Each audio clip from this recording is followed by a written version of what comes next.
Hey guys, it's Amanda from AmandaReads, and I'm coming to you today with an extremely late January wrap-up and February TBR. And I just want to take a second to apologize for how late this video is going up. I'm usually never this late. I've been super busy. We had a couple snowstorms. I didn't have school on Monday, which would have been a perfect time, you might think, but I am not really feeling that well. I don't know if you can tell. I have something coming on, a cold coming on. And I just have been laying on the couch with all my free time. I haven't even really done that much reading, which is probably also why I haven't wanted to make the video, because I feel like I'm kind of letting people down.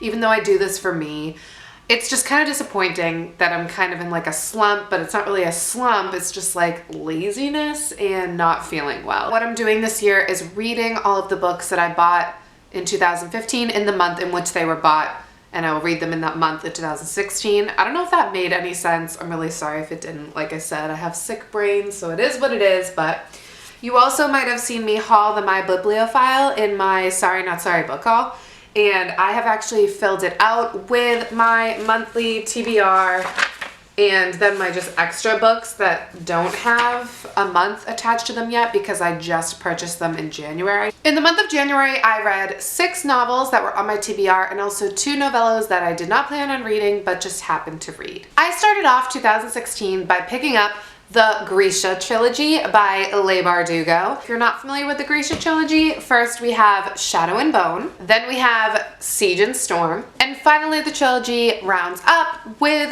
Ruin and Rising. I also read the novella The Tailor, which comes in between Shadow and Bone and Siege and Storm, I believe. And that was bonus content in the back of Siege and Storm, and so I read that as one of my novellas. I don't want to spoil anything, so I'm just going to kind of give you my thoughts on these 3 books. The first book, Shadow and Bone, I gave 5 stars to. I read it really, really fast, and I thought it was super gripping, and I thought that the pace was really well executed. And then the second book, Siege and Storm, I gave 4 out of 5 stars to, because about halfway through, I started to kind of get bored with the storyline. So I actually did a free Audible trial, which helped because I could listen to the audiobook, I could read along with the audiobook, or I could just read to myself. So I kind of switched platforms from the physical book to the audiobook and back again, and that kind of helped me stay engaged with the story. I gave the Taylor novella 5 out of 5 stars because I was absolutely obsessed with Jenya's character, and that is her novella. And then finally, I gave Ruin and Rising 5 out of 5 stars. Again, I absolutely loved it. I was quite satisfied with the way it wrapped up, to be honest. I saw on Goodreads some people weren't really satisfied. They thought it was kind of a lame ending. I was honestly satisfied, kind of ready for the trilogy to end, but did thoroughly enjoy it. I could really see myself reading this again sometime in the future, and I'm really, really glad that I chose to pick it up to start off my 2016 reading year. The 5th book I picked up in January was Landline by Rainbow Rowell. Now, I have wanted to read Landline since it was nominated as the 2014 Goodreads fiction book or something. It had a Goodreads award in 2014. And last year in 2015, when those awards came out, I saw it and I was like, oh, I'm interested in that, I'm interested in it. And then I did buy it in that month of January 2015, but then I never read it. I have read Eleanor and Park and Attachments by Rainbow Rowell so far, but I have to say that Landline was definitely my complete favorite out of those 3. I gave it 5 out of 5 stars. I just thought it was really resonating with me. I just felt like I could really connect to the characters at this point in my life. Some of the things that the main character was saying really were just reflective of the things I was thinking at the time, and I just really connected with the story. I thought it was such a cool premise to have a phone that goes back in time and allows you to talk to your husband or significant other when they were younger and kind of recapture the magic of your relationship. And the twist, and then the ending, I wasn't satisfied with the ending, but you're never satisfied with the Rainbow Rowell ending, so I guess I can't really complain because I knew what I was getting into. But I definitely recommend Landline if you are a fan of Rainbow Rowell, or maybe weren't such a fan of her, of Eleanor and Park, or younger characters, but you want to try an adult book by her. Seriously, it is really, really good. As far as my TBR for January, the last book that I was requiring myself to read was History of a Suicide by Jill Bylowski. Now, I have actually not completed this book. I don't know if you can see my bookmark. I'm about 40% through, and the reason is this book is not really what I was expecting. I was expecting a story about her sister's life because it says, My Sister's Unfinished Life. To be honest, it's not what I was looking for. I was really hoping it'd be more backstory on her sister and things that may have led up to it and all that stuff. It's kind of that, but it's also a lot of history, literally history of suicide. I'm not 100% really into it, so I'm kind of putting it on the back burner. I'm reading little snippets at a time because the way it's organized are like small little essays that are just a few pages long, and then more essays come. So as of right now, I'm not really enraptured with the content, and I have kind of put it aside, reading a few pages as I go. It will definitely 100% be finished by the end of 2016. It's probably going to be finished within this month or next month, to be honest. I just want to get it over with. But yeah, not my favorite. Since I was finished with my January TBR that I'd set for myself, I decided to kind of chip away at my February TBR because I had about 11 books on it and it just looked super overwhelming. So I did manage to read 2 books from my February TBR in January. The first book I read in January that was for my February TBR was Ordinary Beauty by Laura Weiss. And I don't have to say anything about this book because I did an entire review on it. And I'm sorry, I did use some pretty strong language. This book just kills me. I honestly want to pick this back up again and reread it so bad. I want to reread it so bad. Laura Weiss is amazing.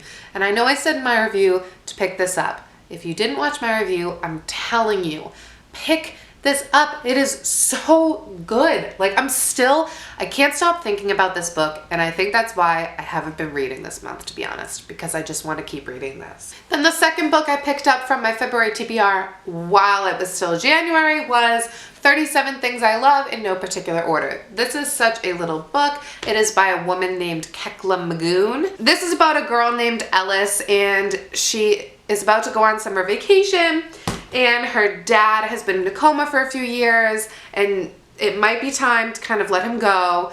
And so it focuses on these couple of days, these last like 3 or 4 days of school that she has before summer vacation, all of these whirlwind events that happened. Now, I actually really enjoyed this book. I wrote a pretty lengthy review for it on Goodreads, and I ended up giving it 3.5 out of 5 stars. To be honest, I know it was kind of a light, fluffy contemporary, but it also dealt with a serious subject, so it was kind of the perfect segue from Ordinary Beauty into a new story where I was still in a serious mood, so it kind of catered to that, but also at the same time it was a much lighter environment. There were a lot of negative reviews on Goodreads talking about how the characters don't change, they don't learn from their lessons, and there was no development, and blah, blah, blah, blah, blah. And I sat there and I thought to myself, I agree, but how can you hold that against a book when the book only takes place over the course of 3 or 4 days? Who do you know that legitimately changes completely after 3 or 4 days? You don't know anyone that does that. That's ridiculous. So I kind of felt like people weren't keeping in mind the time span of the book. I honestly just took it for what it was, and I enjoyed it. It was a good escape, and I read it super quick. Now that I've gone through the 8 books that I finished in January, it's time to get to my February TBR.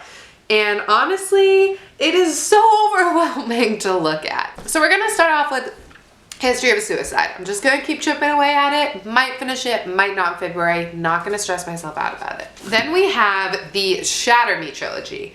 And I have started Shatter Me. I am about 90 pages in, but this is my problem. I'm loving it and I'm addicted to it, but I keep reading it in small doses because I don't want it to end. But then I have to think to myself that there are also 2 other books. So I have to read Shatter Me, Ignite Me, and Unravel Me in February. I am also doing a read-along with Fiona from Reads and Eats, and we are doing Firefly Lane, which is my all-time favorite book by Kristen Hanna, and we have mapped out what we need to read these weeks. So this week, I am supposed to have read 158 pages. Now, have I picked this up yet? No.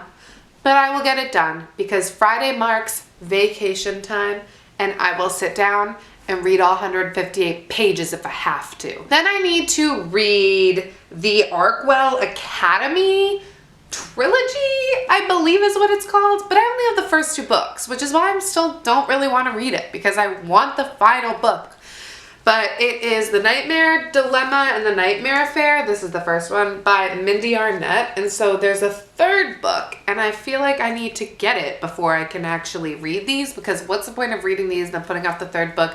I don't know, but that would just allow me to buy more books, and I'm not supposed to be doing that, so I need to get over it, I guess. Other book I need to read in February is Mila 2.0. This is also a series, and I thought it was a standalone. It's a sci-fi thriller, and I don't know, it's pretty big. All these books this month are pretty lengthy books, which is probably why it's so overwhelming. I also need to read Control by Lydia Kang, which is a first book in a series again.